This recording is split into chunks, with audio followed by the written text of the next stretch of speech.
Hi ஆக்டிஸ், எனக்கு அம்மாட்டையோட ஃபனாக my ராக்டர் husband episode 122 தான் பார்க்க போகிறோம். So it's must imagine yourself. Okay, வாங்க நம்ம வீடியோக்குள்ளே போகலாம். லாஸ்ட்டாக எதாவது முடிச்சிருந்தோம் அப்படின்னா, நீங்கள் வருவீங்கன்னு அந்த வாட்ச்மேன் ரூமுக்குள்ளே கண்ணாடி வழியாக வெளியில் போகிறவங்களையும் வரவங்களையும் வாட்ச் பண்ணிட்டே இருக்கான். நீங்கள் வந்துடுவீங்களோ அப்படின்னு.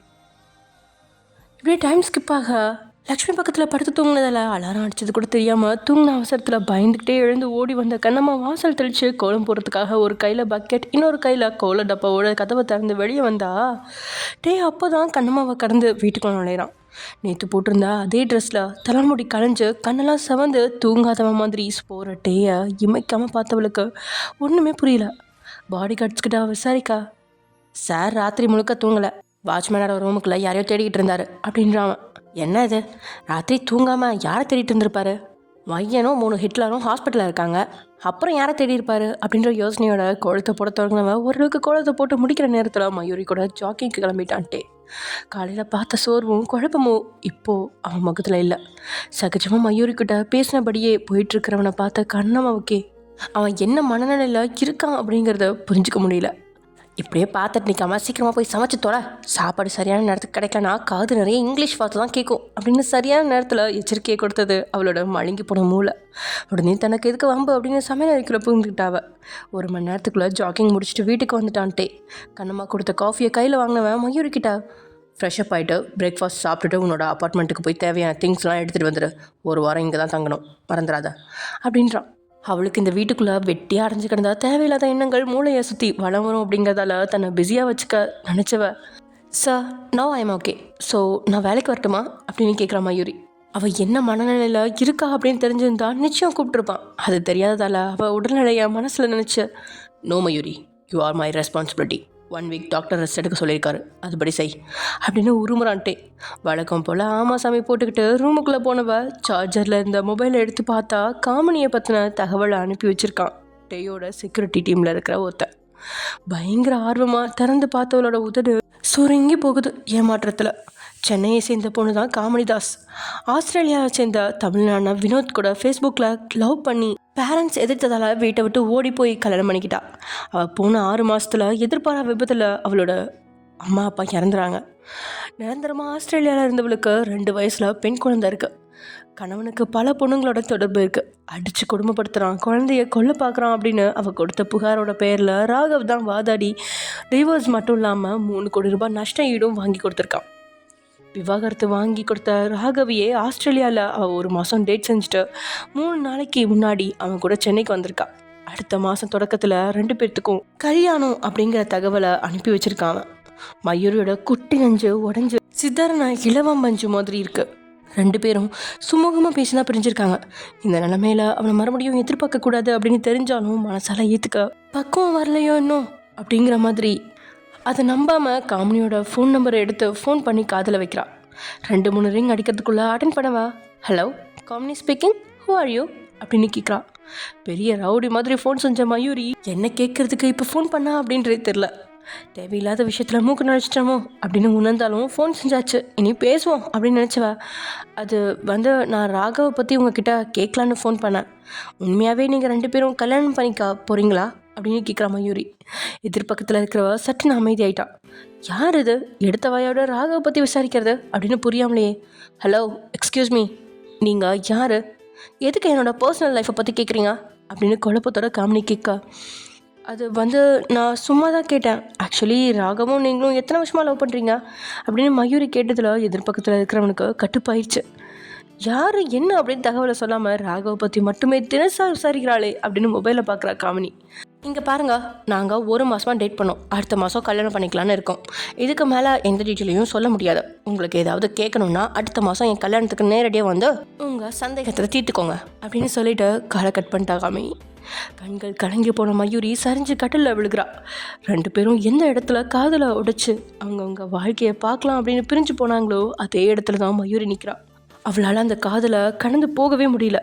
பள்ளி பருவத்துலேயும் காதல் வந்துருந்துச்சு ஒருத்த மேலே. அது ஒரு குறிப்பிட்ட காலத்தில் மறந்தே போயிடுச்சு. ஆனால் ராகவ் மேலே வச்ச அந்த காதலை அவளால் மறக்கவே முடியல. எப்படி அவனால் மட்டும் ஈஸியாக கடந்து போக முடியுது அப்படின்னு சில நிமிடம் கண்ணீர் வடித்தாலும் ராகவோட தனிப்பட்ட வாழ்க்கையில் தலையிடக்கூடாது, ஒதுங்கி இருக்கணும், பிடிக்குதோ பிடிக்கலையோ தன்னுடைய குடும்பத்துக்காகவும் டேயோட மரியாதைக்காகவும் யாராவது கல்யாணம் பண்ணிட்டு தன்னுடைய வாழ்க்கையை பார்த்து விலகி இருக்க வேணும் அப்படின்னு நினச்சிக்கிட்டு கடந்தவளுக்கு சோகம் தொண்டையில் சிக்கனம் முள்ளா வலியை கொடுக்குது. அதே சமயம் இங்கே கையில் ட்ரிப் போகிறதுக்கான நீடில் மட்டும் தனியாக கொத்தப்பட்டிருக்கா. சேரில் உடலை குறுக்கிக்கிட்ட தனியாக உட்காந்துருக்கீங்க நீங்கள். உங்களுக்கு முன்னாடி டேபிளுக்கு எதிர்பக்கத்தில் ராகவும் சத்தியமூர்த்தியும் உட்காந்துருக்க வேலைக்காரி ஒருத்தி சாப்பாட்டை 3 பேர் தட்டிலையும் வச்சுட்டு போகிறாங்க. மரவள்ளி கிழங்குல செஞ்ச புட்டு, அப்பளம், வாழைப்பழம் அப்படின்னு ஏராளமானவை அந்த தட்டில் நிறைஞ்சிருக்கு. கடைசியாக அதை பாட்டி வீட்டில் இருக்கும்போது சாப்பிட்டது. அதுக்கப்புறம் சாப்பிடவே இல்லை. ஒரு நாள் ஆசையாக கிம் இல்லத்தில் சமைச்சிங்க. ஆனால் டே தன்னுடைய டயட்டில் இது இல்லை அப்படின்னு அதை சாப்பிடாம தோசையும் நான்வெஜ்ஜையும் சாப்பிட்டான். ஆண்களும் யாருமே எடுத்துக்கல. பொண்ணுங்களாவது நிம்மதியாக சாப்பிடலாம் அப்படின்னு பார்த்தா சுனில் மொத்த சாப்பாட்டையும் கையால் தட்டி கீழே சிதறிட்டு போயிட்டான். இதனால் ஆசையாக சமைச்சவங்களாலையும் சாப்பிட முடியல, அடுத்தவங்களாலையும் சாப்பிட முடியல அப்படிங்கிற மாதிரி ஆயிடுச்சு. அதுக்கப்புறம் நீங்கள் இந்த மாதிரி சாப்பாடெல்லாம் சமைச்சதே கிடையாது. ஆண்கள் எதை சமைக்க சொல்கிறாங்களோ அது மட்டும்தான் சமைப்பீங்க. இந்த சாப்பாட்டை பார்க்க ஆர்வம் இருக்குது, ஆனால் சாப்பிட்ற ஆர்வம் இல்லை. 2 ஆண்களும் தன்னை தீயாக முறைச்சிட்டு இருக்கிறதால கொஞ்சம் சாப்பிட்டுட்டு எழுந்து போயிடலாம் அப்படின்ற எண்ணத்தில் சாப்பிட தொடங்க. நீங்கள் எனக்கு பாட்டி வீட்டுக்கு போகணும் அப்படின்னு சொல்கிறீங்க. ஓகே வயன், மொத்தமாக சாப்பிட்டு முடிச்சிடு, நானே உன்னை பஸ் ஏற்றி ஊருக்கு அனுப்பி வைக்கிறேன் அப்படின்னு ராகவ் சொல்ல. என்ன பேசுகிற ராகவ், அதெல்லாம் தேவையில்லை. வயன், நீ ஊரை விட்டு போக வேண்டிய அவசியம் கிடையாது, இங்கேயே இருந்தால் போதும். உன்னோட பாட்டிக்கு தியாவை பார்த்துக்கிறதுக்கே நேரம் இல்லை. இதில் உன்னை எங்கே பார்த்துப்பாங்க? உனக்கு இங்கே வீடு பிடிக்கலனா டேயோட வீட்டுக்கு போகலாம், மற்றபடி நீ வேறு எங்கேயும் போகிறத பற்றி யோசிக்கக்கூடாது அப்படின்னு ஸ்ட்ரிக்டாக சொல்லிட்டான் சத்தியமூர்த்தி. நீங்கள் சென்னையில் இருக்கிற வரைக்கும் டே கோவப்படவே மாட்டான், தன்னை தேடி வருவீங்க அப்படின்ட்டு எதிர்பார்ப்பான். இதே நீங்கள் ஊருக்கு போயிட்டீங்க அப்படின்னு தெரிஞ்சால் நிச்சயம் கோவப்படுவான். டேயையும் உங்களையும் சத்தியமூர்த்தியோட குடும்பம் பிரிச்சிருச்சு அப்படின்னு நினைப்பான் அப்படின்னு டேயோட குணத்தை சரியாக கணிச்சதால சத்தியமூர்த்தி உங்களை அனுப்ப தயாராக இல்லை. உங்களோட மனநிலை வேறு விதமாக இருக்குது. இதுக்கு முன்னாடி டே பிரிஞ்சு பாட்டி வீட்டில் 15 நாள் இருந்திருக்கீங்க. அப்போயெல்லாம் கூட உங்களுக்கு இந்த அளவுக்கு வலிக்கல. பாட்டி எப்பயுமே பக்கத்துலேயே இருப்பா. பேத்தி வருத்தப்படக்கூடாது அப்படின்னு ஊர் சுற்றுறது, கோவில் குறத்துக்கெல்லாம் அழைச்சிட்டு போகிறது, நைட்டு தூங்க வைக்கிறது அப்படின்னு எப்பயுமே அழமும் பக்கத்துலேயே இருப்பாள். இருந்தால் கூட டேயோட ஞாபகம் அப்பப்போ எட்டி பார்த்து அவளை புரட்டி போடும். ஆனால் இங்கே பக்கத்தில் யாருமே இல்லாததால் நின்னா எழுந்தா உட்காந்தா படுத்தா அப்படின்னு எல்லா பக்கமும் டேயை பற்றின எண்ணங்கள். யார்கிட்டையாவது பேச்சு கொடுக்கலாம் அப்படின்னு பார்த்தா சத்தியமூர்த்திக்கிட்டையும் பேசுகிறதுக்கு பயம். அவன் உறவுக்காரன், மாமா முறை தான் வரும், இருந்தால் கூட பேசுகிறதுக்கு தயக்கம். ராகவ் கிட்ட பேசலாம் அப்படின்னா 2 வார்த்தை பேசலாம், அதுக்கு மேலே என்ன பேச இருக்கு அப்படின்னு உங்களுக்கே தெரியல. மகேஸ்வரி பேசுகிற நிலைமையிலேயே இல்லை, படுத்த படுக்கை தான். இதனால் ரூமுக்குள்ளேயே அடைஞ்சு கிடக்கிற நீங்கள் அட்டையோட நினைவில் பைத்தியக்காரி மாதிரி இருக்கீங்க. ரூமை விட்டு வெளியே வர முடியாமல் 2 நாள் அழுது இப்போது கண்ணீரே வரல அப்படிங்கிற நிலைமைக்கு வந்துட்டீங்க. நீங்கள் தைரியமாக சத்தியமூர்த்திக்கிட்ட சொல்ல முடியாமல் பக்கத்தில் இருந்த ராகவை பார்க்குறீங்க. அவனும் அவனோட அப்பாவும் ஃப்ரெண்ட்ஸு, ஆனாலும் அவரோட பேச்சுக்கு மறுப்பு பேச்சு பேசி பழகப்படாதவன். நம்ம அப்புறமா இதை பற்றி பேசலாம் அப்படின்னு கண்களாலேயே சிக்னல் கொடுக்குறான் உங்களுக்கு. நீங்களும் அதுக்கு மேலே எதுவும் பேசாமல் அமைதியாக எழுந்து போக பார்த்தா முறைச்சே மொத்த சாப்பாட்டையும் சாப்பிட வச்சுட்டான் சத்தியமூர்த்தி. வயிற்றில் எழுமின குட்டி தொப்பையை தடவிக்கிட்ட நீங்கள் பெட்ரூம்குள்ளே போக சத்தியமூர்த்தியும் வேலைக்கு கிளம்பியிருக்கா. அடுத்த நொடியே உங்களோட பெட்ரூம்க்கு முன்னாடி வந்து கதவை தட்டுறான் ராகவ். கதவை திறந்து தலையை வெளியே போட்டவங்க கிட்ட, சீக்கிரமாக ட்ரெஸ் சேஞ்ச் பண்ணி ரெடியாகு, நான் பஸ் ஏற்றி விடுறேன். கூடலூருக்கு போயிட்டு அங்கேருந்து அடுத்த பஸ்ஸில் உன் ஊருக்கு போ. பஸ் ஸ்டாப்புக்கு உன் பாட்டி வருவாங்க, 2 பேருமா வீட்டுக்கு போங்க, சரியா? ஒரு வாரம் ஊர்லேயே இருந்துட்டு அடுத்த வாரம் தியா சென்னைக்கு வரப்ப அவள் கூட கிளம்பி வந்துடு அப்படின்றார் ராகவ். இங்கேயே இருந்தால் தினமும் உடல்நிலை முடியாமல் போகும், இல்லைனா ரோஷத்தை விட்டுட்டு டேயை தேடி ஓடிடுவேன் அப்படின்ற பயத்திலேயே சரி அப்படின்னு தலையசிச்சிட்டிங்க. நீங்கள் வேகமாக போய் குளித்து ரெடியாகி புது சேலையும் கட்டிக்கிட்டு 1/2 மணி நேரத்துக்குள்ளே ஹாலுக்கு வந்துட்டீங்க. மூர்த்தி இல்லத்தோட கேட்டு திறக்கப்பட ஜாகுவார் காரில் உங்களை அழைச்சிட்டு கிளம்பிட்டான் ராகவ். கிளவி, இத்தோட உன் மண்டையை அடித்து பழப்பேன், நாளுக்கு நாள் உன் அழப்பை தாங்க முடியல. டாக்டராவது 2 மாத்திரை தான் சாப்பிட சொல்கிறாரு, நீ என்னன்னா கண்ட கருமத்தெல்லாம் அரைச்சி கொண்டு வந்து சாப்பிட சொல்கிற. இப்போ என்ன புதுசாக கொண்டு வந்திருக்கா அப்படின்னு ரூமுக்குள்ள அழும நுழையும் போதே கத்த தொடங்கிட்டா தியா.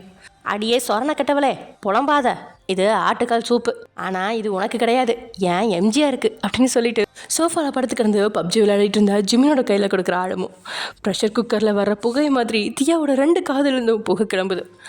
ஆடு மாடு தின்ற இலையை அரைச்சி எனக்கு தான், அந்த ஆட்டையும் மாட்டையும் வெட்டி அவனுக்கு கொடு, நான் பேஷண்ட்டா அவன் பேஷண்ட்டா அப்படின்னு தியா மூச்சு விடாமல் திட்டிக்கிட்டு இருக்கும்போது தியாவை வெறுப்பேற்றுற மாதிரியே சத்தம் கேட்குறபடி உறிஞ்சி சூப்பை குடிக்க தொடங்கிட்டான் ஜிமின். ஐயோ முடியலடா முடியல, எப்போ ஒரு வாரம் ஓடி போகணும்னு தெரியல, இந்த 2ஓட அலப்பறை தாங்க முடியல அப்படின்னு போர்வை இழுத்து போத்தி உள்ளே நனைஞ்சிக்கிட்டா. அவள் கிடக்கிறா பொச கெட்டவ, நீ குடிராசா, ராத்திரி 1 நிமிஷமும் தூங்காமல் எந்நேரம் அவள் பக்கத்துலேயே உட்காந்துருக்கிற, இப்படியே போனால் உடம்பு என்னத்துக்கு ஆகிறது, கொஞ்ச நேரம் படுத்து தூங்கு, சாயந்தரம் 3 மணி ஆகிறப்ப என்னைய கலக்கால இருக்க பஸ் ஸ்டாப்பில் கொண்டு போய் விடுவியா அப்படின்னு அலமு கேட்க ஜிமினும் சரின்னு தலையாட்டி முடிக்கும்போது போவிய விலைக்கு தலையை வெளியே போடுறா தியா. என்ன கிழவி, உன் புருஷன் சொக்கலிங்கத்தை கழட்டி விட்டுட்டு எவன் கூடயாவது ஊரை விட்டு ஓடி போக போறியா அப்படின்னு கேட்ட தியாவோட முகத்தில் பயங்கரமான ஆர்வம் தெரியுது. அடிங்கொய்யால விளக்கு மாற்ற எடுத்த நான் பிச்சு போடுவேன் பிச்சு. என் ஐயா பேரை சொல்லி கூப்பிடாதான்னு பல நாள் சொல்லிவிட்டேன். நான் எதுக்கடி ஓடி போகணும், நான் என் பேத்தி அழைச்சிட்டு வரப்போகிறேன் அப்படின்னு அலம்பு சொன்னதை கேட்டு தியாவுக்கு பயங்கர சந்தோஷம். நீங்கள் வந்துட்டீங்க அப்படின்னா கண்ட கருமத்தெல்லாம் அரைச்சிட்டு கொண்டு வரமாட்டா, உங்களோட ஊர் சுத்த கிளம்பிடுவா, தப்பிச்சோம் படித்தோம் அப்படின்னு முக ரியாக்ஷன் இருக்குது தியா கிட்ட. ஆனால் ஜிமினோட முகத்தில் எதிர்பாரா அதிர்ச்சி பசை மாதிரி ஒட்டிக்கிச்சு. மொபைலையும் சூப்பையும் கீழே வச்சுட்டு எழுந்துவேன். பாட்டி என்ன சொல்கிறீங்க எனக்கு புரியல அப்படின்னு கேட்குறான். அதுவா ராசா, ஒயனுக்கு உடம்பு முடியலையாம், அவளை ஊருக்கு அனுப்பி வைக்க போகிறேன், 3 மணி வாக்கில் பஸ் ஸ்டாப்புக்கு வந்து அழைச்சிட்டு போயிடுங்க, ராகவ் ஃபோன் பண்ணி இப்போ தான் சொன்னான் அப்படின்னு அலமு சொன்னது கேட்க ஏதோ தப்பாக இருக்கிற மாதிரி இருக்கு ஜிமினுக்கு. இல்லை பாட்டி, எனக்கு தெரிஞ்சு ஒயன் அண்ணி ஊருக்கு வரமாட்டாங்க அப்படின்னு ஜிமின் சொல்லி முடிக்கிறதுக்குள்ள, ஏன் வரமாட்டா, உடம்பு முடியலன்னா பொண்ணுக்கு அம்மா வீட்டுக்கு வர்றது சகஜம் தானே, ராகவ் சரி நேரத்துக்கு பஸ் ஏற்றி அனுப்பி வச்சிருப்பாரு, அவள் 3 மணிக்கு வந்துடுவா அப்படின்னு தியா அழுத்தி சொல்ல காரணம் நேற்றுக்கு நைட்டு கூட கையில் ட்ரிப்பு போட்டு படுத்து கிடக்கிறா அப்படின்னு ராகவ் ஃபோட்டோ எடுத்து அனுப்பி வச்சிட்டான். சென்னையில் இருந்த அட்டையே நினச்சி உடலை வருத்திக்குவா, அதை விட ஊருக்கு வந்தால் பாட்டி கூட பேத்தியும் சந்தோஷமாக வந்திருப்பாங்க அப்படிங்கிற எதிர்பார்ப்பில் சொல்கிறா தியா.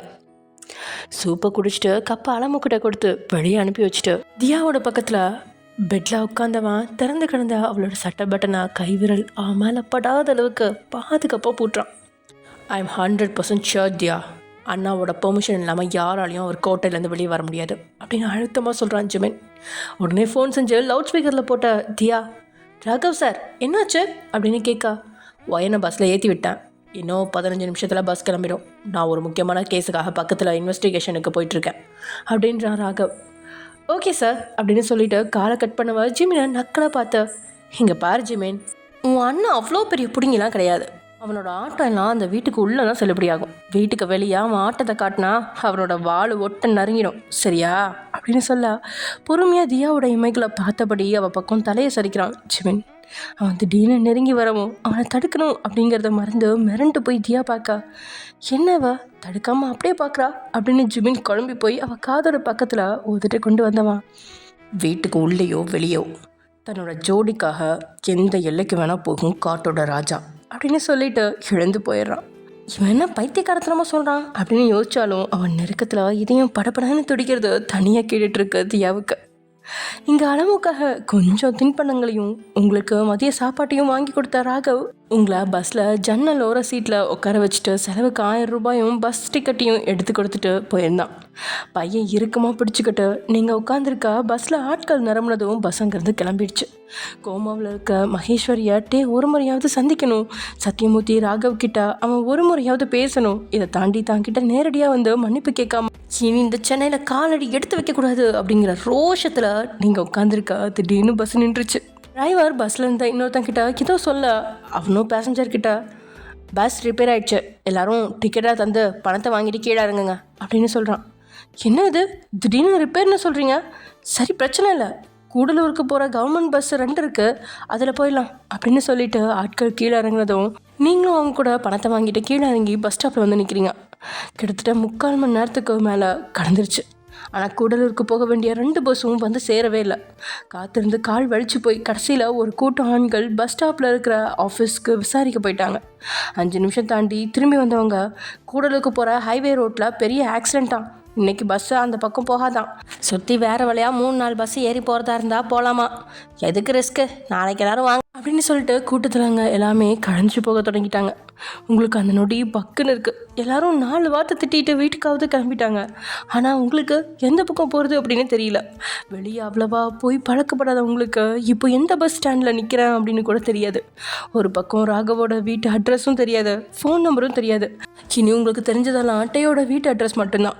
பயத்தில் தொண்டை தண்ணி வத்திருச்சு, கண்ணெல்லாம் கலங்கிருச்சு, தலை சுற்றி மயக்கம் போட்டுக்கலாம் அப்படிங்கிற மாதிரிலாம் பல ரியாக்ஷன்கள்லாம் எட்டி பார்க்க நின்றுட்டு இருந்த உங்களோட கண்களுக்கு தூரமாக ஒரு எஸ்டிடி பூத்தும் ஃபோனும் தெரியுது.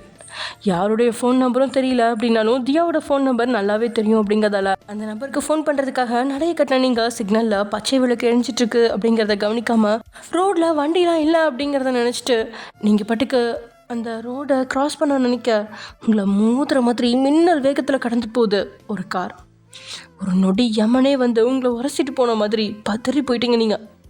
அந்தளவுக்கு உங்களை நெருங்கிட்டு போனது அந்த காரு. பயந்து போன உங்களுக்கு இதய துடிப்பு சீராகவே பல நிமிஷம் எடுத்துக்க.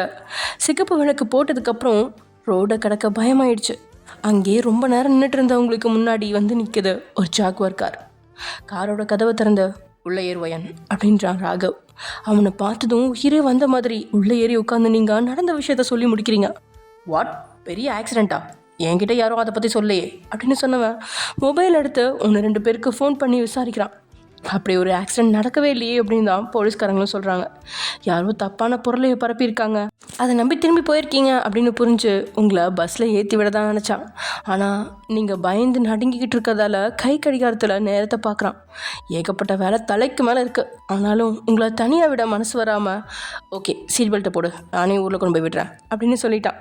பயம் தணிஞ்சு சீட் பெல்ட்டை போட்டுக்கிட்ட நீங்கள் நேர்த்தியாக உட்காரவும் கார் அங்கேருந்து கூடலூருக்கு கிளம்பிடுச்சு. ஆனால் 1/2 மணி நேரத்துலேயே காரை நிறுத்திட்டாங்க போலீஸ்காரங்க. காரை செக் பண்ண ஓரமாக நிறுத்தி விட்டு அந்த ஒரு காரை மட்டும் விடாமல் மற்ற எல்லா வண்டியையும் போக அனுபவிச்சுட்டு இருக்கிறதால 5 நிமிஷம் பார்த்துட்டு டென்ஷன் ஆகி கார்லேருந்து கீழே இறங்குறான் ராகவ். சார் என்ன பண்ணுறீங்க? செக் பண்ணணுன்னு சொல்லிட்டு எங்கள் காரை தனியாக நிறுத்திட்டு மற்ற காரை எல்லாம் அனுப்பி வைக்கிறீங்க அப்படின்னு அவன் எகிற. சார் எங்ககிட்ட எகிறாம காரில் இருக்கிறவங்க மொபைல் எடுத்து பாருங்கள் அப்படின்றான் அந்த போலீஸ்காரன். எனக்கு முடக்கா பேசுகிற அந்த போலீஸ்காரரை முறைச்சி பார்த்துக்கிட்டு காரில் ஏறி உட்காந்தவன் காரோட டேஷ்போர்டில் சைலண்டில் கடந்த மொபைல் எடுத்து பார்த்தா ராகவுக்கு மட்டும் இல்லை உங்களுக்கும் அதிர்ச்சி கொடுக்க ஃபோன் பண்ணிகிட்ருக்கான் டே. ஃபோனை அட்டன் பண்ணி லவுட் ஸ்பீக்கரில் போட, என்ன ராசா என் பொண்டாட்டியா எங்கே அழைச்சிட்டு போகிற அப்படின்னு கேட்குது டேயோட வாய்ஸ். குரலை கேட்ட மாத்திரத்திலேயே உங்களோட மனசுக்குள்ளே சந்தோஷம் இருந்தாலும் கை கால்கள் நடுங்க ஆரம்பிச்சிருச்சு. ஷட்டப் டே, வயனுக்கு உடம்பு முடியல, நான் பாட்டி வீட்டில் கொண்டு விடுறான் அப்படின்னு அவன் சொல்ல, என்னது பாட்டி வீட்டில் கொண்டு போய் விட போறியா? அவளுக்கு உடம்பு முடியலன்னா ஹாஸ்பிட்டல் கொண்டுட்டு போ. இல்லையா என் வீட்டில் கொண்டு வந்து விட்றா. அதை விட்டுட்டு எங்களை பிரிக்கலான்னு பார்க்குறியா? இந்த செக் போஸ்ட்டில் நீயும் அதிகாரத்தை யூஸ் பண்ணி வெளியே போனால் கூட அடுத்த செக் போஸ்ட்டில் உன்னையும் வயனையும் போலீஸ்காரங்க அரெஸ்ட் பண்ணுவாங்க. நீ உன்னோட பவரை யூஸ் பண்ணி ஜெயிலேருந்து வெளியே வர்றதுக்குள்ளே வயனை போலீஸ்காரங்க வெளியே விட்டுருவாங்க. அவளுக்கு சென்னையில் எந்த பக்கம் போகணும்னு தெரியாது. எப்படியும் கடைசியில் என் வீட்டுக்கு தாண்டா வந்தாகணும் என் சூப்பு அப்படின்னு சொல்கிறான்ட்டே. ஒத்துட்ட ராகவ் சுலிக்கா, என்னடி பொண்டாட்டி ஓடி போகலான்னு பார்க்குறியா? இந்த ஜென்மத்தில் நடக்காது. ரோஷமாக கிளம்பி போன உன்னை எப்படி வர வைக்கணும்னு எனக்கு தெரியும். உனக்கு இருக்கிறது ஒரே ஒரு ஆப்ஷன் தான், என் வீட்டுக்கு வரணும், இல்லைனா சென்னைக்குள்ளே நீ இருக்கணும். ஊரை விட்டு வெளியே போகணும்னு கனவுல கூட நினைக்காத, அது நடக்காது அப்படின்னு சொல்லிட்டு காலை கட் பண்ணிட்டான்ட்டே. நீங்கள் நல்லா பயந்து போயிட்டீங்க அப்படின்னாலும் ராகவுக்கு ஒன்று மட்டும் புரிஞ்சிருச்சு. டே உங்களை நல்லா கண்காணிக்கிறான். அவன் கண்ணை ஏற்ற தொலைவிலேருந்து உங்களை விடவே மாட்டான். இது மற்றவங்களுக்கு பைத்தியக்காரத்தனமாக தெரிஞ்சாலும் டேக்கு இதுதான் காதல். உங்களை பத்திரமா பாட்டி வீட்டுக்கு கொண்டு போய் விடலாம் அப்படின்னு பார்த்தா எல்லா இடமும் தடங்களாக வந்ததோட மட்டும் இல்லாமல் இந்த தடங்களுக்கு பின்னாடி இருக்கிறது டே தான் அப்படின்னு 2 பேர்த்துக்கும் தெளிவாக புரிஞ்சிடுச்சு. உங்களுக்கு என்ன சொல்கிறது அப்படின்னு தெரியல. பாட்டி வீட்டுக்கு போயாவது நிம்மதியாக இருக்கலாம் அப்படின்னு பார்த்தா அதுக்கும் கொடுப்பனம் இல்லையா அப்படின்ற மாதிரி இருக்குது உங்களுக்கு. பக்கத்தில் இருந்த ராகவுக்கும் டே எப்படியும் உங்களை ஊருக்கு போக விட மாட்டான், போகிற வழியிலையும் 1000 தடைகளை வச்சுருப்பான் அப்படின்னு தெரியும். அதுக்காக பின்வாங்காமல் ஒரு முறை முயற்சி செய்யலாம் அப்படின்னு தனக்கு தெரிஞ்ச நேர்மையான காவலாளிக்கு ஃபோன் பண்ணி அந்த செக் போஸ்ட்டை தாண்டி கிளம்பிட்டான். கூகுள் மேப்பில் சர்ச் பண்ணி சோதனை சாவடி எதுவுமே இல்லாத ஏரியாவா அவன் நுழைஞ்சா கூட தேவையில்லாத டிராஃபிக், ரோடை வழிமறிச்சு பிரச்சனை, 4 முறைக்கு மேலே கார் டயர் பஞ்சர், ரோட்டுக்கு இடையே மரம் விழுந்து கிடக்கிறது அப்படின்னு ஏகப்பட்ட தடங்கள்.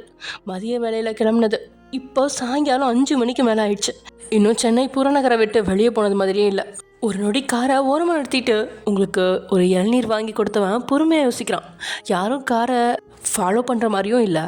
ஆனால் இவங்க போகிற இடத்துல ஏதாவது ஒரு தடங்கள் இருந்துகிட்டே இருக்குது. இது எப்படி சாத்தியம் அப்படின்னு ஆழமாக யோசித்தவன் சோர்வா இளநீரை குடிச்சிட்ருக்கிற உங்களை தான் பொறுமையாக நோட்டமிடுறான். உச்சியிலேருந்து பாதம் வரைக்கும் ஒன்றுக்கு பல முறை பார்த்தவனோட கண்கள் கடைசியாக உங்களோட வலது கையில் தொங்கிட்டு இருந்த முத்து பிரேஸ்லெட் மேலே தான் வந்து நிற்குது. மொபைலில் இருந்த ஒரு சிஸ்டத்தை ஆன் பண்ணி உங்களோட பிரேஸ்லெட்டோட மேக்னெட் ஹார்ட்டோட பக்கத்தில் கொண்டு வரவும் மொபைலில் எமர்ஜென்சி ஆகிற மாதிரி ஏதோ சத்தம் எழுப்ப தொடங்கிடுச்சு. இந்த நொடி புரிஞ்சிருச்சு எப்படி அவங்க போன வழி எல்லாமே டேக்கு சரியாக தெரியுது அப்படின்னு. காருக்குள்ளே ஏறி உட்காந்தவன், வயன் உன் பாட்டி வீட்டுக்கு கண்டிப்பாக நீ போகணும்னு ஆசைப்பட்டா உன் கையில் இருக்கிற பிரேஸ்லெட்டை கழட்டி வெளியே போட்டுடு, இல்லாத பட்சத்தில் நம்மளால் போக முடியாது அப்படின்றான் ராகவ். அவன் சொன்ன அடுத்த நொடி ஏன் சொல்கிறான் அப்படின்னு புரிஞ்சிருச்சு உங்களுக்கு. நீங்களும் அந்த பிரேஸ்லெட்டை தொட்டு பார்க்குறீங்க. இந்த பக்கம் பார்த்தாலும் இது நீங்கள் வாங்கின அதே பிரேஸ்லெட் தானே அப்படின்னு குழப்பமாக இருக்குது. ஆனாலும் சந்தேகத்துக்கிடமாகவும் இருக்குது. ஒரு வேளை தன்னை கண்காணிக்கிறதுக்காக பிரேஸ்லெட்டுக்குள்ளே ட்ராக்கிங் டிவைஸை வச்சுருக்கிறானா? இவ்வளோதான் தான் மேலே இவனுக்கு இருக்கிற நம்பிக்கையா அப்படின்னு எதிர்மறையாக யோசித்தாலும், புரிஞ்சுக்கோடி, உன்னை இன்னொரு முறை என்னால் தொலைக்க முடியாது. எப்பவும் நீ எங்கே இருக்கிறேன்னு நான் பார்த்துட்டே இருக்கணும். உனக்கு வேணா இது நான் உன்னை சந்தேகப்படுறதா இருக்கலாம், எனக்கு இது நான் உன்னை பாதுகாக்கிறது அப்படின்னு சொல்லி அன்றைக்கி வாட்ச் ஒன்று கொடுத்த ஞாபகம் தான் வந்து போகுது. இதனால் அந்த பிரேஸ்லெட்டை கழட்ட மனசு வரல. டேயோட கையில் இருக்கிறது கருப்பு பிரேஸ்லெட் தான் இருந்தால் கூட அது பார்க்குறதுக்கு பொண்ணுங்க போகிற ஒரு பிரேஸ்லெட் மாதிரி தான் இருக்குது. ஆனாலும் அவன் அதை கழட்டவே இல்லை. அப்படி இருக்கும்போது உங்களால் மட்டும் எப்படி அதை கழட்டி வீசிட முடியும் அப்படிங்கிறதால தயங்குறீங்க. உங்களோட தயக்கம் புரிஞ்சு பேக்கெட்டில் இருந்த மொபைல் எடுத்து சீட்டில் வச்சுட்டு கீழே இறங்கிட்டான் ராகவ். அடுத்த நொடி மொபைல் எடுத்த நீங்கள் டேயோட எண்ணுக்கு ஃபோன் பண்ணுறீங்க. வழக்கமாக ராகவ் அப்படிங்கிற நம்பர்லேருந்து ஃபோன் கால் வந்தால் அவனுக்கு அவ்வளோ எரிச்சலாக இருக்கும். ஆனால் இன்றைக்கி அவன் உதட்டிலேருந்து கட்டுக்கடங்காத சந்தோஷம் தான் எட்டி பார்க்குது. உங்களை விட்டு அவனால் விலகி இருக்க முடியாது. அந்தளவுக்கு அவனோட காதல் பைத்தியக்காரத்தனமானது. அவனோட வழியை நீங்கள் உணரணும். இப்போ மட்டும் நீங்கள் பாட்டி வீட்டுக்கு போயிட்டீங்க அப்படின்னா அங்கே நீங்கள் ஜம்முன்னு இருந்துருவீங்க. திரும்பி வரதை பற்றி யோசிக்க வாய்ப்பே கிடையாது. அந்தளவுக்கு ஆழமும் உங்களை நல்லாவே பார்த்துப்பா. அப்புறம் எங்கள் கணவனோட என்ன வரும்? நீங்கள் சென்னையில் இருந்தால் மட்டும்தான் எவ்வளோ வேதனையை உணர்றானோ அதே வேதனையை உணர்வீங்க. தன்னை தேடி வருவீங்க அப்படிங்கிற ஒரே குருட்டு நம்பிக்கை தான் உங்களை தன்னை விட்டு விலகாமல் இறுக்கி பிடிச்சி வச்சுருக்கா டேயை தூண்டிக்கிட்டு இருக்கு. ஃபோன் அட்டன் பண்ணி காதில் வச்சுவேன் எதுவும் பேசாமல் அமைதியாக இருக்கா? ரொம்ப தான் ஓவராக போகிறாரு. ஒரு வார்த்தை ஹலோன்னு சொல்கிறாரா? எப்போ பார்த்தாலும் நான் தான் இறங்கி போகணும் அப்படின்னு உள்ளுக்குள்ளே திண்டாடின நீங்கள் ஹலோ அப்படின்னு சொல்கிறீங்க. ஹலோ அப்படின்னு எதிர்பக்கத்தில் இருந்தும் பதில் வருது. அவன் குரலை கேட்ட மாத்திரத்துலேயே எரிச்சல் எட்டி பார்க்க, உங்கள் மனசில் என்ன நினச்சிட்ருக்கீங்க?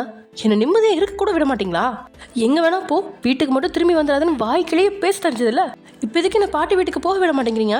என்னை பார்த்தா உங்களுக்கு இலக்கரமாக இருக்கா அப்படின்னு நீங்கள் கத்த. ஓய், ஓவராக கத்தாமல் காரோட கண்ணாடியை கீழே இறக்கி 2 நிமிஷம் அமைதியாரு அப்படின்னு சொல்கிறான். என்னது அமைதியாக இருக்கணுமா? நீங்கள் பண்ண வேலைக்கு அமைதி, நிம்மதி, சந்தோஷம் எல்லாமே கெட்டுப்போச்சு அப்படின்னு நீங்கள் எகிறீங்க. வாயை மூடுறி, நான் சொன்ன மாதிரி செய் அப்படின்னு திரும்பி கத்தும்போது உங்களோட குரல் ஒடுங்கி அமைதியாயிடுச்சு. ஏன் காரோட கண்ணாடியை இறக்க சொல்கிறான்? ஒரு வேளை படத்தில் பார்க்குற மாதிரி தூரமாக நின்று டார்கெட் பார்த்து துப்பாக்கியால் தன்னை போட்டதில் ஏற்பாடு பண்ணிட்டானா அப்படின்னு உங்களோட குரங்கு புத்தி யோசித்தாலும் அதுக்கெலாம் வாய்ப்பில்லை. தன்னை பொக்கிஷமாக பாதுகாக்கிறவன் அப்படி செய்ய மாட்டான் அப்படின்னு உங்களோட அடிமனசு டேயோட பக்கம் சாஞ்சு காரோட கண்ணாடியை கீழே இருக்குது.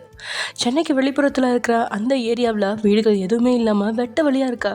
இளஞ்சிவப்பும் வெள்ளையும் கலந்த அந்தி வெயில். வீட்டுக்கு போகிறதுக்காக பறந்து போகிற பறவைகளோட சத்தம், பீச் ஏரியாலேருந்து வர ஜில்லுன்ற அந்த காற்று, தேன் குடிக்க நேரம் காலம் தெரியாமல் சுற்றி திரிகிற வனத்து பூச்சிகள் அப்படின்னு உங்களோட கண்ணில் பட்ட எல்லாமே உங்களோட டென்ஷனான மனசை இலகுவாக மாற்றுது. 5 நிமிஷம் தாண்டி மொபைலை காதில் வச்சு ஹலோ அப்படின்னு சொல்கிறீங்க. உங்களோட குரலில் தெரிஞ்ச சாந்தம் உங்களை அமைதியாக்கிடுச்சு அப்படின்னு புரிஞ்ச. உனக்கு என்னடி பிரச்சனை? இதுக்கு முன்னாடி நீ சண்டை போட்டதில் ஒரு நியாயம் இருந்துச்சு வயன், but this is totally foolish. உனக்கு தேவையில்லாத விஷயத்தில் தலையிடாத. அவங்க பக்கம் நியாயம் இருந்தால் கூட அதை கேட்குற மனநிலைமையில் நான் இல்லை. எனக்கு யாருமே தேவையில்லை உன்னை தவிர. நான் வெறுக்கிற ஆம்பளைங்க முன்னாடி என்னை நீ மதிக்கலைங்கிற கோவத்தில் தான் உன்னை விட்டுட்டு வந்தேன். அசிங்கமாக கையை காட்டினேன். நான் பண்ணது தப்பு தான். இப்போ வேணா சொல்லு. உடனே நீ இருக்கிற இடத்துக்கு வந்து உன் காலில் விழுந்து வேணாலும் மன்னிப்பு கேட்குறேன். என் கூட வந்துடு. நான் உன்னை ராணி மாதிரி பார்த்துக்கிறேன். நீ இல்லாமல் இருக்க முடியலடி. ஒவ்வொரு நிமிஷமும் நரக வேதனையாக இருக்குது. 29 வருஷம் தனிமை பிடிச்சிருந்துச்சு. ஆனால் இந்த 6 மாதத்தில் தனிமையை பார்த்தாலே பயமாக இருக்குது. வந்துட்ரி ப்ளீஸ் அப்படின்னு கெஞ்சலாக கேட்குறான் டேயோட வார்த்தையில் மனசு மெழுக உருகுனாலும் ஏதோ ஒரு நெருடல் இருக்கா. கண்டிப்பாக உங்ககிட்ட வர்றேங்க. அதுக்கு முன்னாடி எனக்காக ஒரே ஒரு வாட்டி கோமாவில் இருக்க உங்கள் அம்மாவை பாருங்கள். சத்யமூர்த்தி மாமாவும் ராகவும் என்ன சொல்கிறாங்கன்னு கொஞ்சமாவது காது கொடுத்து கேளுங்க அப்படின்னு நீங்கள் பேச தொடங்க. Shut up you crazy wife. ஏண்டி நான் ரணமாக கொள்கிற? நான் உனக்கு என்னடி பாவம் பண்ணேன்? நான் ரியாலிட்டியை பார்த்து ஓடலை. எனக்கு அது தேவையில்லைன்னு விலகி போகிறேன், அவ்வளோதான். அவங்கக்கிட்ட பேசினா என்ன நடக்க போகுது? வீட்டில் இருக்கிற ஆம்பளைங்களை குறை சொல்லுவாங்க. அதை கேட்டு வயசானவங்களை துரத்தி விடணும்னு சொல்கிறியா? கண்டவங்களுக்காக நான் எதுவுமே பண்ண மாட்டேன். உனக்கு ஆம்பளைங்களை பிடிக்கலையா? துரத்தி விட்டுறேன். இல்லையா தனி கொடுத்துன போகணுன்னு ஆசைப்பட்றியா? இந்த செகண்ட் வேணாலும் நான் தயாராக இருக்கேன். பட் ஒன் திங், அந்த பொம்பளை செத்தா கூட அவள் போனதுக்கு முன்னாடி போக மாட்டேன் அப்படின்னு வன்மமாக சொல்கிறான். ஒரு காலத்தில் அம்மா இருக்காங்க அப்படின்னு தெரிஞ்சதும் அப்பாவை விட அம்மா தான் வேணும் அப்படின்னு துடிச்சான். ஆனால் அவன் ஒரு மாதம் கூட மகனை பக்கத்தில் வச்சுக்காம பீச்சில் அம்போன்னு விட்டுட்டு போனதில் இனி வாழ்நாளில் என்றைக்குமே அவங்கள பார்க்கக்கூடாது அப்படின்ற முடிவுக்கு வந்துட்டான். தேவையான நேரத்தில் கிடைக்காத பாசம் குப்பைக்கு சமம் அப்படின்னு முடிவு செஞ்சுட்டான். அவனோட மனநிலை தெரிஞ்சதால கூட இந்த இடத்துல உங்களுக்கு ரோஷம் எட்டி பார்த்துருச்சு. நீங்கள் டேயோட பேச்சை கேட்குற மாதிரி டேயும் தன்னோட பேச்சை கேட்கணும் அப்படின்னு எதிர்பார்த்த நீங்கள் ஏன்னா நீங்கள் படிக்க தான் விடலை. என்னோட இந்த வார்த்தைக்காவது காது கொடுத்து கேளுங்க. இல்லாத பட்சத்தில் நான் கண்டிப்பாக திரும்பி வரவே மாட்டேன். நான் என் பாட்டி வீட்டுக்கு போகிறேன் அப்படின்னு சொல்கிறீங்க. உங்களுக்காக இவ்வளோ இறங்கி வந்து கெஞ்சியும் நீங்கள் பிடிவாதக்காரியாக இருக்கிறது பிடிவாதத்திலேயே பிறந்து வளர்ந்த டேயோட தன்மானத்தை சீண்டுது. ஓஹோ, அவ்வளோ திமுறா மேடத்துக்கு சும்மாவா சொன்னாங்க? ஆடுற மாட்டா ஆடி கறக்கணும், பாடுற மாட்டா பாடி கறக்கணும்னு. போடி போ. எந்த பக்கம் நீ கிளம்புனாலும் கடைசியாக சென்னையில் வந்து தான் நிற்கணும். உன்னை எப்படி என்னை தேடி வர வைக்கணும்னு எனக்கு தெரியும். உன் பாட்டி அழமும் பாவம் தெரியுமா? பேத்தி வருவான்னு சாயங்காலம் 3 மணிலேருந்து கையில் பணியாரம் ஆரஞ்சு மிட்டாயெல்லாம் வாங்கி வச்சுட்டு பஸ் ஸ்டாப்லேயே காத்து கிடக்குறாங்க. இந்த மாதிரி வயசானவங்க பஸ் ஸ்டாப்பில் நின்னா திருடங்க அவங்க காதை அறுத்து நகையை திருடுறது, குடிகாரனுங்க காரை தாறுமாறாக ஓட்டிட்டு வந்து ஆக்சிடென்ட் பண்ணுறது, போட்டு தள்ளுறதுன்னு வெளி உலகத்தில் பாடுறதும் நடக்குது. உன் பாட்டிக்கு ஃபோன் பண்ணி பார்த்து கவனமாக இருக்க சொல்லு அப்படின்ற டேயோட வார்த்தையில் பிஸ்னஸ்மேன் சாயல் எட்டி பார்க்குது. நொடியில் உங்களோட ஈரக்குலை நடுங்கிருச்சு. இருந்த தைரியம் கொஞ்சம் கொஞ்சமாக வியர்வை துளி மாதிரி வடிஞ்சு ஓடுது. என்ன இல்லை என் பாட்டி அப்படின்னு நீங்கள் தடுமாற. பயப்படாத வயன், நான் அவ்வளோ மோசமானலாம் இல்லை. கல்யாணமான புதுசில் உன் பாட்டியை போட்டுடலான்னு தான் யோசித்தேன். இப்போ எனக்கு உன் பாட்டியை பிடிக்கும். So I don't want to hurt your grandma. Just இதெல்லாம் மிரட்டுறதுக்கான சாம்பிள்னு சொல்லி வச்சேன், அவ்வளோதான். சமத்து பிள்ளையாக திரும்பி வந்துடு. 3 நாளாக நமக்குள்ளே நடந்த பிரச்சனையாக மொத்தமாக மறந்துடலாம்.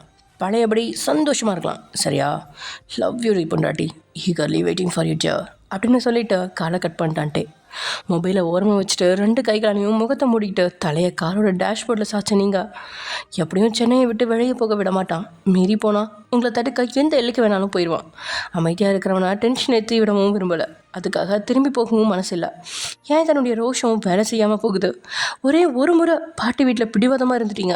அப்போ உங்களை தேடிட்டே வந்தான். அதுவும் நீங்கள் இறங்கி வந்ததுக்கு அப்புறம் தான் அவன் இறங்கி வந்தான். படிப்பு விஷயத்தில் சாப்பிடாம அழுது பிடிவாதம் பிடிச்சி பார்த்தீங்க. ஒரே ஒரு நாள் காலேஜுக்கு அனுப்பி வச்சுட்டு இனி அனுப்பவே மாட்டேன் அப்படின்னு பிடிவாதமாக சொல்லிட்டான். அது மாதிரி தான் இந்த முறையும் தன்னுடைய பிடிவாதம் தேவையில்லாத ஒன்றும் அப்படின்னு மனசு உடஞ்சி போகிறீங்க. என்ன முடிவு பண்ணியிருக்க வயன் அப்படின்னு கேட்டபடியே காருக்குள்ளே உட்காரான் ராகவ். எனக்கு தெரியாது, எந்த பக்கம் ஓடினாலும் அவரை தேடி போக வைப்பார்னு புரிஞ்சு போச்சு. எதுக்கு வம்பு, அங்கேயே கொண்டு விட்டுருங்க அப்படின்றீங்க மனதை கல்லாக்குனபடியே. உடனே காரை ஸ்டார்ட் பண்ணவன் வளைச்சி சென்னைக்குள்ளே நினைக்கிறான். 1/2 மணி நேரம் கார் பணிக்கிறது மட்டும்தான் தெரியுது. கார் எந்த பக்கம் போகுது அப்படின்னா நீங்கள் பார்க்கவே இல்லை. தலையை டேஷ்போர்டில் சாய்ச்சி கண்ணை இறுக்கமாக மூடி உட்காந்த உங்களுக்கு மனசே உடஞ்ச நிலைமையில் ஏதேதோ தப்பான எண்ணங்கள் தான் தோணியிருக்கு. அந்நேரத்தில் காரை நிறுத்தினவன் கீழே இருங்க அப்படின்னு சொல்கிறான். தலை நிமிர்ந்து பார்த்தா அவன் கிம் இல்லத்துக்கு அழைச்சிட்டு வந்திருக்கல, மூர்த்தி இல்லத்துக்கு தான் அழைச்சிட்டு வந்திருக்கான். புரியாத பார்வையை அவனை பார்க்க, உனக்கு அங்கே போக விருப்பம் இல்லைன்னு எனக்கு தெரியுது. உனக்கா எப்போ தோணுதோ அப்போ நீ போ. அது வரைக்கும் இங்கேயே இரு. இந்த வீட்டில் இருக்கிற வரைக்கும் டேயால் உன்னை எதுவுமே பண்ண முடியாது. வற்புறுத்தி இந்த வீட்டை விட்டு வெளியே கொண்டு வர முடியாது. எவ்வளோ நாள் வேணாலும் இங்கேயே இரு. பட் ஒரே ஒரு கண்டிஷன், தேவையில்லாமல் சாப்பிடாமல் இருக்கிறது, தூங்காமல் உடம்பு வருத்திக்கிறதுன்னு உங்கள் ஹெல்த்தை மட்டும் பாழாக்காத அப்படின்னு சொல்லிட்டு வீட்டுக்குள்ளே போயிட்டான் ராகவ். பெருத்த அமைதியோட உட்காந்துருந்த நீங்கள் 1/2 மணி நேரம் தாண்டி தான் வீட்டுக்குள்ளே நுழைறீங்க. இங்கே பிரேஸ்லெட்டில் இருக்கிற ட்ராக்கிங் டிவைஸ் நீங்கள் மறுபடியும் மூர்த்தி வீட்டுக்கு தான் போயிருக்கீங்க அப்படிங்கிறத தெளிவாக அட்டையோட கையில் இருக்கிற மொபைல் வழியாக காட்டி கொடுத்துட்ருக்கு. முகத்தில் லேசான கடுமை இருந்தாலும் நீங்கள் சென்னையை விட்டு போகலை அப்படிங்கிற மன நிம்மதி இருக்குது அவனுக்கு. மூச்சை ஆழமாக இழுத்து அப்படின்னு வெளியிட்டவான் மொபைலோட டிஸ்பிளேயில் தூங்கிட்டு இருக்கிற அட்டையோட கன்னத்தை கட்டிக்கிற மாதிரி செல்ஃபி எடுத்து வச்சுருந்த உங்களோட ஃபோட்டோவை இமைக்காமல் பார்க்குறான். ஒரு மொபைல் கிடச்சிது அப்படின்னு வீட்டில் இருக்க செடி கொடி மரம் புழு பூச்சி லக்ஷ்மி கண்ணம்மா மட்டும் இல்லாமல் பாடி கார்ட்ஸ்களோட தாராள ஃபோட்டோ எடுத்து அதை டேக்கு பெருமையாக கட்டி கொடுத்த நீங்கள் டேக்கு தெரியாமல் அவன் துண்டை கட்டி நிற்கிற போது ஃபோட்டோ எடுக்கிறது, வியர்வை வடியை நிற்கிறத ஃபோட்டோ எடுக்கிறது, உறங்கி கிடக்கிறப்ப ஃபோட்டோ எடுக்கிறது அப்படின்னு ஏகப்பட்ட வேலைகளை செய்வீங்க. உங்களோட ஒவ்வொரு செயலும் அவன் கண்ணு முன்னாடி படத்தில் ஓடுற காட்சி மாதிரி வந்து போக, என்னை விட்டுட்டு உன்னால் எங்கேயும் போக முடியாது, அதுக்கு விடவும் மாட்டேன், அடம் பிடிக்காமல் திரும்பி வா, இல்லை நான் திரும்பி வர வச்சிருவேண்டி, உனக்கு வேணா நான் குடும்பக்காரனாக இருக்கலாம், எனக்கு நீ என்னோட உயிர் அப்படின்னு நாக்கு காட்டிகிட்டு இருக்கிற உங்களோட ஃபோட்டோவை கையால் வருட்டான். அப்புறம் மொபைலை கவிழ்த்து வச்சுட்டு லேப்டாப்பை எடுத்தவன் சகஜமாக வேலையை தொடங்கும் போது தான் உள்ளுக்குள்ளே ஏதோ ஒரு விஷயம் ஞாபகத்துக்கு வந்து சட்டனை வேலையை நிறுத்திட்டு மறுபடியும் மொபைல் எடுத்தவன் சுனிலுக்கு ஃபோன் பண்ணுறான். ஹாஸ்பிட்டலில் ஐசியூ வார்டுக்கு வெளியே நின்றுட்டு இருந்த சுனில் டேக்கிட்டு இருந்து ஃபோன் கால் வரவும் அட்டன் பண்ணி காதில் வச்சு, எங்கே போயிட்டே, ஏன் 2 நாளாக எங்களை பார்க்க வரல அப்படின்னு கேட்குறான். நான் பார்க்க வரதெல்லாம் இருக்கட்டும், நான் கேட்குறதுக்கு பதில் சொல்லுங்கள். மினிஷாவோட கல்யாணத்துக்கு முன்னாடி மனோ ரகசியமாக உங்ககிட்ட பேசினதை 10 வருஷமாக என்கிட்ட மறைச்சிட்டிங்க. அது மாதிரி உங்களுக்கும் மகேஸ்வரிக்கும் கல்யாணத்தப்ப ஏதாவது பிரச்சனை நடந்துச்சா? எதையாவது என்கிட்ட மறைக்கிறீங்களாப்பா அப்படின்னு கேட்குறான் டே. சட்டுன்னு டே கேட்டதில் சுனிலுக்கு பக்குன்னு இருக்குது. ஏன் திடீர்னு கேட்குறான்? என்ன விஷயமா இருக்கும் அப்படின்னு 2 நிமிஷம் அவன் யோசிக்க, உங்ககிட்ட தான் கேட்குறேன், என்கிட்ட எதையாவது மறைக்கிறீங்களா? அப்படி மறைக்கிறீங்கன்னா இப்போவே சொல்லிடுங்க அப்படின்றான் டே. கையெல்லாம் கடக்கடன்னு நடுங்க. இல்லை, நான் எதையும் மறைக்கலப்பா அப்படின்றான் சுனில். எதையாவது மறைச்சிங்கன்னா 24 மணி நேரத்தில் சொல்லிவிடுங்க. நானாக கண்டுபிடிச்சேன்னா இப்போ ரோட்டில் தான் கிடக்குறீங்க, இனி இந்த உலகத்திலே இருக்க மாட்டேங்க அப்படின்னு சொல்லிட்டு காலை கட் பண்ணுவேன். செக்யூரிட்டி டீமில் இருக்கிற ஒருத்தனுக்கு ஃபோன் பண்ணுறான். ஹலோ ரமேஷ், எங்கள் பீச் ஹவுஸ் லைனில் தான் எங்களோட பழைய குடும்ப வீடு இருக்குது. எங்கள் அப்பாவுக்கு மேரேஜ் ஆகி 34 வருஷத்துக்கு பக்கத்தில் ஆகுது. அங்கே வேலை பார்த்த வேலைக்காரங்களை நான் மீட் பண்ணணும். அவங்க எங்கே இருக்காங்கன்னு தேடி கண்டுபிடிச்சி ஒரு மீட்டிங் அரேஞ்ச் பண்ணேன் அப்படின்னு சொல்லிட்டு காலை கட் பண்ணிட்டான்ட்டே. அப்போ சுனிலுக்கா? ரைட்டு.